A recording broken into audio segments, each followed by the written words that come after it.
সুপ্রিয় শিক্ষার্থী, তোমাদের নবম দশম শ্রেণীর উচ্চতর গণিত ক্লাসে স্বাগত জানিয়ে আজকে আমি ক্লাসটা শুরু করছি। আজকে তোমাদের যে অধ্যায়টা নিয়ে আলোচনা শুরু করব সেটা হচ্ছে নবম অধ্যায়, সূচকীয় ফাংশন এবং লগারিদম।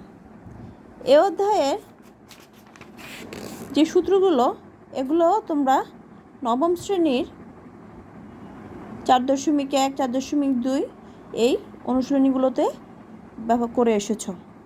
তারপর আমি এগুলো সূত্র নিয়ে আজকে একটু আলোচনা করছি। আলোচনা করে আমরা কিছু সমস্যায় চলে যাব। তাহলে দেখো, তোমাদের 1 নম্বর সূত্র দেখা যাচ্ছে a⁴ = a, অর্থাৎ কোনো স্বাভাবিক সংখ্যার পাওয়ার যদি, তাহলে দেখো কোনো বাস্তব সংখ্যার পাওয়ার যদি 1 হয় সেটা ওই সংখ্যাটাই থাকবে। আমরা জানি যে কোনো সংখ্যার পাওয়ার যদি 1 হয় সেই সংখ্যাটাই থাকে। a⁴, এরপর দেখো an+1 মানে এটাকে আমরা এভাবে ভেঙে লিখতে পারি an × a, যেটা আমরা সূচকের সূত্রগুলো পড়ে এসেছিলাম। বেজ একই হলে পাওয়ারগুলো যোগ হয়, সেরকম পাওয়ার যদি যোগ অবস্থায় থাকে আমরা এটাকে ভেঙে এভাবে গুণাকারে লিখতে পারি। সূত্র 2, যেটা a⁴ × an = a⁴m+n, যেটা তোমরা আগে দেখে এসেছো। সূত্র 3, যেখানে কি ছিল, এ যদি কোনো বাস্তব সংখ্যা হয় এবং এ শূন্য না, এবং m এবং n যদি স্বাভাবিক সংখ্যা হয়ে থাকে আর সমান না হয়, সেক্ষেত্রে a⁴m/n হবে এখানে = a⁴m-n, অর্থাৎ যখন m যদি n এর চেয়ে বড় হয় তখন বড়টা থেকে ছোটোটা বিয়োগ হবে। বেজ একই হলে ভাগ অবস্থায় থাকলে পাওয়ারের বিয়োগ হয় বড়টা থেকে ছোটোটা। তাহলে যদি m n এর চেয়ে বড় হয়ে থাকে তখন আমরা সেটাকে a⁴m-n এভাবে লিখব। আর যদি উল্টাটা হয়ে থাকে, অর্থাৎ n যদি m এর চেয়ে বড় হয়ে থাকে, আমি সেক্ষেত্রে কি বলেছিলাম যে বড়টা থেকে বিয়োগ হবে, তাহলে উপর থেকে নিচে এসে পাওয়ারটা বিয়োগ হবে আর উপরে কিছু নেই মানে 1 বসবে। ঠিক একই রকমভাবে সূত্র 4-এ দেখো a⁴n হলে আমি এটাকে পাওয়ার গুণ করে লিখে দিতে পারি। ভিন্ন ভিন্ন চলক হলে পাওয়ার যদি n হয় সেক্ষেত্রে দুটোটার উপর আলাদাভাবে পাওয়ার বন্টন হয়ে যেতে পারে। তারপর আরও দুটো সূত্র জানি, a⁴ 1 এবং a⁻n থাকলে, ইনভার্স থাকলে 1 বা এটাকে a⁴n আকারে লেখা যায়।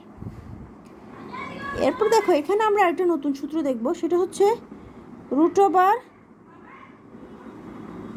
√a⁴m। এইখানে কর্নারে যে nটা আছে সেটা হচ্ছে রুট বলা হয়, এটা nতম রুট, অর্থাৎ এটার মান হচ্ছে 1/n। এরপর যেটা m সেটা টোটালটার উপরে যদিও লিখি তাও একই হবে, অর্থাৎ এই সূত্রটা একটু ভালো করে দেখবে।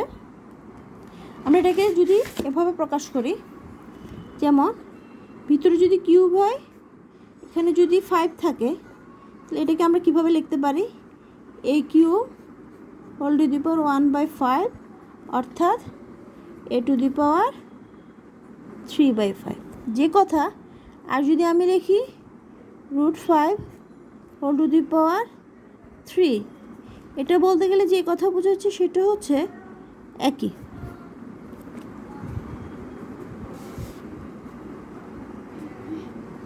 তাহলে দেখো দুটোটা একই হয়ে গেছে। এই জিনিসটা দ্বারা আমাদের এই সূত্রটাকে প্রকাশ করে যে ভিতরে যে পাওয়ারটা আছে সেটা বাহিরে হোল আকারে দিলে যে কথা, আবার ভিতরে রুটের ভিতরে থাকলো সে একই কথা। এরপর আরেকটা সূত্র দেখো, যেটা হচ্ছে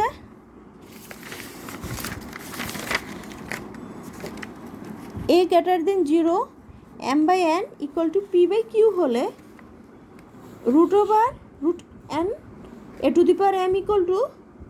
√q a⁴p, এই দুটোটা সমান হবে।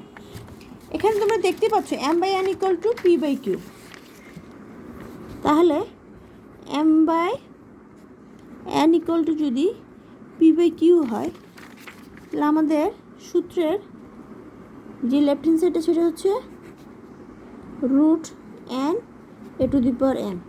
তাহলে এখানে আমরা কি লিখতে পারি, a⁴m √1/n, এটাকে এভাবে সাজিয়ে লিখতে পারি a⁴m/√1 N A to the পাওয়ার, এই এম এন এর পরিবর্তে আমরা কি লিখতে পারি, পি বাই কিউ। তাহলে এটাকে এভাবে সাজিয়ে লেখা যায়, আর root Q A to the power P. তাহলে যে সূত্রটা এটা সমান, এটার পরিবর্তে এটা লেখা যাবে কখন, যখন এই M by N equal to P by Q দেওয়া থাকবে, তখন এইভাবে সূত্রটা ব্যবহার করা যাবে। তোমরা 194 থেকে 199 পৃষ্ঠা পর্যন্ত এগুলোর মধ্যে এই সূত্রগুলো আলোচনা করে দেওয়া আছে, তোমরা ওখান থেকে সূত্রগুলো দেখবে বইয়ের। এবার আসো, উদাহরণে কিছু গুরুত্বপূর্ণ প্রশ্ন রয়েছে, সেগুলো আমরা একটু আলোচনা করি। বইয়ে যেভাবে দেওয়া আছে সেভাবে হয়তো তোমরা শর্টকাটে নাও বুঝতে পারো, আমি সেই হিসেবে তোমাদের জন্য আজকে এগুলো নিয়ে একটু আলোচনা করছি। উদাহরণ 10-এ দেখবা, যদি B A to the power B equal to B to the power A হয়, তবে দেখাতে বলা হচ্ছে A by B whole to the power A by B equal to A to the power A by B minus 1, এবং এ থেকে প্রমাণ করতেও বলা হচ্ছে এ ইকুয়াল টু যদি 2b হলে তাহলে বি ইকুয়াল টু 2 সেটা প্রমাণ করতে বলা হচ্ছে। তাহলে দেখো তোমরা, আমি প্রথমে এটাকে একটু সাজিয়ে লিখলাম যে দেওয়া আছে যেটা A to the power B equal to B to the power A. তোমরা একটা জিনিস দেখবা যে আমাদের প্রমাণে যেটা বলতেছে লেফট হ্যান্ড সাইড থেকে রাইট হ্যান্ড সাইড সেটা চেয়েছে, সেখানে ছিল A to the power A by B minus 1 right hand সাইডে, তার মানে এতে প্রকাশ করতে হবে। এই কারণে এইখানে যেটা দেওয়া আছে সেখানে বি বেজের মানটা আমরা বের করে নিব, অর্থাৎ বি এর মানটা বের করে নিতে পারলে সবগুলোকে এতে রূপান্তর করে নিতে সুবিধা হবে এবং সেটা করতে সুবিধা হবে। যার জন্য যে কাজটা করছি, বা দিয়ে ডান পক্ষকে বাম পাশে এবং বাম পক্ষকে ডান পাশে লিখলাম, অর্থাৎ B to the power A equal to A to the power B. আমরা জানি যেরকম আমরা পাওয়ার যদি স্কোয়ার থাকে সেটাকে সরানোর জন্য বর্গমূল করি, অর্থাৎ সেটার পাওয়ারটা কত, উভয় পক্ষে কত ঘাত নেই, 1/2। আমি একটা উদাহরণ দিচ্ছি, দেখো কোথাও যদি তোমার দেওয়া থাকে A square equal to A to the power বা 3 টু দি পাওয়ার স্কোয়ার, তুমি যদি এখানে করো বর্গমূল করো, তাহলে কি করো, স্কোয়ারটাকে সরাইতে চাইলে উভয় পক্ষে পাওয়ার কি নাও, অর্থাৎ এই হাফ উভয় পক্ষে আমরা কি করি, আমরা ঘাতটাকে উভয় পক্ষে একই সাথে একই জিনিস নিতে পারি, উভয় পক্ষে ঘাত আমরা হাফ নিই। ঠিক এরকম এখানের বি এর পাওয়ার এ সরানোর জন্য উভয়পক্ষে ঘাত 1/a নেওয়া হয়েছে। উভয়পক্ষে পাওয়ার যখন 1/a নেওয়া হয়েছে, তাহলে আমরা জানি পাওয়ার গুণ হয়, তাহলে a ইন্টু 1/a, এ কাটা চলে যাবে, তাহলে মানে বি এর পাওয়ার এখানে তখন আমাদের 1 হয়ে যাবে, আর এই ক্ষেত্রে A to the power B into 1 B by A আসতেছে, এ বি এর মান বের করা হয়েছে। লেফট হ্যান্ড সাইডে আমাদের দেওয়া আছে A by B equal to the power A by B. B এর মানটা আমরা যেহেতু এখানে বের করে রাখিয়েছি, সেটা আমরা এখানে বসিয়ে দিব, এ বাই বি এর মান A to the power B by A whole to the power A by B. এই ক্ষেত্রে প্রথমে আমরা এইখানে যে কাজটা করব, ভাগ অবস্থায় থাকলে বেজ একই হলে পাওয়ার বিয়োগ হয়, সেই জন্য A to the power 1 minus B by A, এর মান কিছু নয় মানে 1 মাইনাস বি বাই এ নেওয়া হয়েছে, আর পাওয়ারটা আছে। এখন পাওয়ার গুণ হয়, সেই জন্য 1-এর সাথে একবার এই পাওয়ার গুণ করে দিয়েছি, এটার সাথে একবার একসাথে গুণ করে দিয়েছি, তাহলে 1 into A by A minus B by into A by A, এই 1-এর সাথে এটা গুণ করে এটা রয়ে গেছে, মাইনাস বি কাটা এ কাটা, তাহলে এখানে কিছু থাকছে না, 1 থাকছে, যেটা আমাদের রাইট হ্যান্ড সাইড যে চেয়েছে সেটা বের হয়ে গেল। এরপরে আসো, দ্বিতীয় অংশে আমাদের বলেছে এ এর মান যদি 2b হয়, তাহলে আমাদের বি ইকুয়াল টু 2 বের করতে বলা হচ্ছে। যেটা আমাদের দেওয়া ছিল যে লেফট হ্যান্ড সাইড এবং রাইট হ্যান্ড সাইড প্রমাণ করতে, সেই সমীকরণটাকে আগে আমরা লিখে নিব। তাহলে সমীকরণে সরাসরি এ এর পরিবর্তে 2b বসিয়ে দেওয়া হয়েছে, আর রাইট হ্যান্ড সাইডে এর পরিবর্তে 2b, যে জায়গাগুলোতে এ আছে সেই জায়গাগুলোতে 2b বসিয়ে দেওয়া হয়েছে। তাহলে এখান থেকে এই বি কাটা চলে যাবে, এখানে বি কাটা চলে যাবে, তাহলে অবশিষ্ট থাকবে 2 টু দি পাওয়ার 2, আর এখানে বি কাটা চলে গেলে 2 minus 1, 2b two the power 2 minus 1, এটাকে বাম পাশে লিখলাম 2b, 2 থেকে 1 গেলে 1, সেটা দেখানো হয়নি, আর ইকুয়াল টু 2 দুগুণে কত 4, এরপর 2 দ্বারা উভয় পক্ষে ভাগ করে দিলে 4কে 2 দ্বারা ভাগ করলে বি ইকুয়াল টু 2, যেটা আমাদের প্রমাণ করতে বলা হচ্ছে দ্বিতীয় অংশ, সেটা চলে আসলো। এরপরে তোমরা উদাহরণ 11 প্রশ্নটা দেখো, যদি x to the power x root x equal to x root x whole to the power x হয়, তবে x এর মান নির্ণয় করো, এটা আমাদের বের করতে বলা হচ্ছে। তাহলে দেখো এই অঙ্কটাতে যেটা দেওয়া আছে সেটা কি করলাম, x to the power x root x equal to x root x whole to the power x, যেহেতু x এর মান বের করতে হবে, তাহলে আমরা এখানে কি করব, বাম পাশে যেটা ছিল সেটা সেভাবে রেখে দিয়েছি, ডান পাশে এক্স বেজ নিয়ে আসবো। যেহেতু এখানে দুইটা এক্স রয়ে গেছে, দুইটাকে একটা এক্স বেজে নিয়ে আসার জন্য পাওয়ারগুলো আলাদা করে লিখে দিলাম যেভাবে আছে, এক্স টু দি পাওয়ার 1 রুটের পরিবর্তে হাফ, তারপর ইনটু অবস্থায় থাকার কারণে একটি বেজ পাওয়ারগুলো কী হলো, যোগ হলো, 1 plus half whole to the power X. তাহলে 1 plus half whole to the power X, এখানে 1 প্লাস হাফকে যখন লসাগু করবো তখন তোমাদের কি আসবে, 2 লসাগু নিলে 2 প্লাস 1 ইকুয়াল টু 3/2 আসবে। সেটা আমি এখানে এটার পরিবর্তে সরাসরি 3/2 বসিয়ে দিবে whole to the power X. এখন দেখো এখানে X to the power X root X, এখানে X to the power 3/2 X. এটাকে এভাবে লেখা যায়, যেহেতু পাওয়ার পাওয়ার পাওয়ার পাওয়ার পাওয়ার পাওয়ার গুণ হয়, তাহলে x to the power x bracket দিয়ে বাহিরে রুট এক্সটা লেখা যায়, আর এই এক্সটাকে ভিতরে রেখে এই পাওয়ারটাকে বাহিরে রাখা যায়। যেহেতু এরা দুজন গুণ সম্পর্কে আছে, আমি বাহিরে ভিতরে রাখলে একই কথা। তাহলে দেখো বেজে দুটোর একই হয়ে গেছে, x to the power X equal two x to the power x.